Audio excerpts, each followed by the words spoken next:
2 minutes to go back home. Bana tugenda fane nga bayogedde.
Mudeyo waka mukole emirimu endala oba mulina omulugunya complaint yena mutwalire bani ba electoral commission.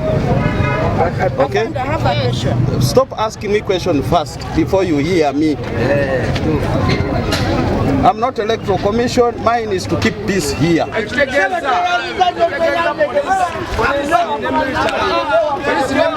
Basalirawo kulonda kwekyalo babe nyini bebasalawo kubano ngamaze tugamba yagenda kulonda lunaku Nebaleka babasibebo tubeyanziza nnyo mwebalire ddala nebale kubba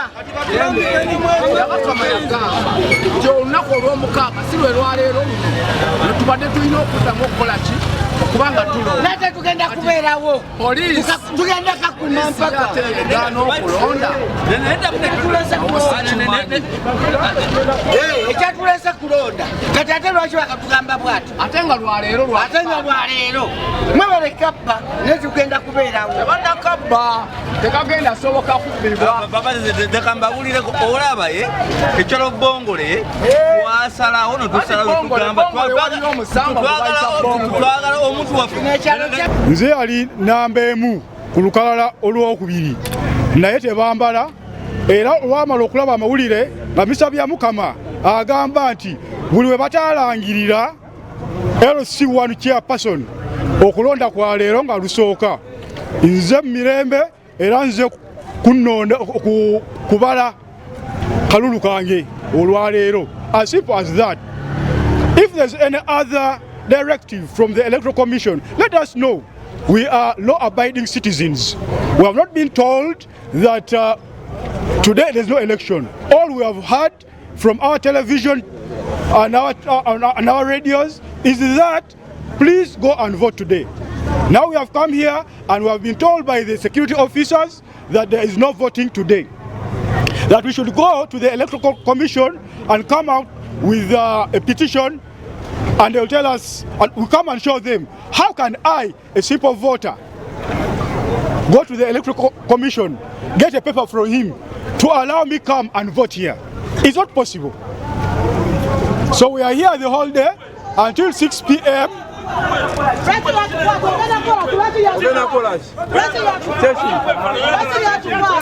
Okulonda olunaku lwatuuka ne tugenda mu layini tulonde ba chairman nga badda yesimbyewo ne Juma Tamusuza babalaba Tamusuza bokka abatamusuza baali abantu 12 nga bafe basukka mu 12 ne bagaana okutubala ffe tebaatubala babalaba Juma bokka ne bava mu layini ne batandika okudduka ekyalo kyonna nti nno be bawangudde naye twebuuza ennamba y'abawangudde yali abantu bameka abaffe nga ababadda kuba tetwabalibwa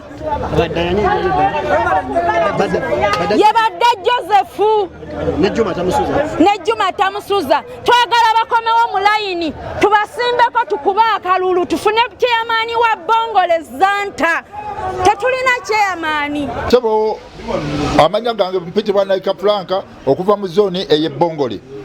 Bongole wano kati sawa zine ziriwo basirikale kujja kukuba abantu babalagira baveewo. Na twabadde tulowooza nti tuliye abamu ku bantu ku zone olukumi lwagambye abagenda okulonda. Naye kyewuunyisa nnyo era kiwa ennaku okulaba nti mwami bya Mukama gwe mwennyini zooni yange gye ndimu oba zooni yaffe gye wasinziddeko okulaba obuvuyo obw'okulonda Bongole Ndege n'Amasuba. Sebo tukukakasa nti omutuuze yalina okwesalirawo. Ono chairman aliko okutwesibako. Sebo tajja kutufuga kifuba. Era ne kiraga n'ofiisi yo. Mwami bya Mukama obunafu bwayo. Erinnya lyange. Chairman bamuyita Juma. Chairman Juma abaddeko. Era sebo okusinzira ku bunafu bw'ofiisi yo nze nganze omuntu nganze Franka Naika ngamba nti balamu yabajja atulondese oba alagire kubanga ono chairman atese musete mpitirivu nakati bava kuba bantu oba batukubye batugaana tetumanyi kiddako. Kale ngenze mwami Badda Joseph nga nze nensimbyewo ku bwa ssentebe bwa Bongole Sero esangibwa Makindye Ssaabagabo mu Ndege Division. Olunaku lwaleero abantu baffe bonna bakedde kujja mu kifo ewalonderwa nga tusinziira ku bigambo omukulu byabakama bye yatugamba nti abantu bonna batalangirira muwanguzi ku kifo ebalondera bakeera olwaleero ng'ennaku z'omwezi lumu baddemu bafune omukulembeze obutuufu. Naye kyannaku nnyo olunaku lwaleero tukedde abantu baali badde bangi nnyo wetuteekeddwa okulonda nga bayayaana okujja okulonda omukulembeze waabwe naye ab'ebyokulonda abalondesa tebalabiseeko. Tusobodde okutambula ne tugenda Entebbe, Empala ewali ab'ebyokulonda naye tusobodde kubasangayo. Olunaku lwajja ate era twafunako essimu etukubirwa okuva ku Electoral Commission nga batugamba nti okulonda kugenda kubaawo wano naye bimbi ate tebaali tebatuwadde baluwa ekwekonfaminga bigambo byabwe baali bakoze ki beboogedde. Kati olwaleero tukedde nga tulindiridde naye tetusobodde kubafuna. Tetulabye presiding officer, tetulabye ku muntu yenna. Kati tukyali awo ekyalo kyereere tekirina mukulembeze kuba nti tulina mukulembeze yenna yali alangiriddwa mu bantu nti Bongole Sero efunye omukulembeze bw'ati ne bw'ati. Kati ki kye muzzaako oluvannyuma lw'ebyo? Kyetugenda okuzzaako kati nti already twamala okuteekayo petition yaffe mu Electoral Commission era tusuubira nti wiiki ejja okutandika ne Monday tujja kuba tugenda ku nsonga eyo tulabe nga twongera okufuna obwenkanya. Tujja kuddayo ku Electoral Commission batubuulire ekiddako tulabe nga petition yaffe bagiwuliza. Dda asinga okwagala ebbaluwa ndoza okugirabako kubanga okusinga byonna abadde OC ow'ebyokwerinda yabadde wa poliisi wa Konoweka n'owa Lubugumu bebazze nga baagala era olabye nti abantu bazze babakubye n'obbakuba embooko kyokka nga ate byabakama ye yagamba nti olwaleero nga lumu tuteekeddwa okuddamu okukola ki tuteekeddwa okuddamu okulonda.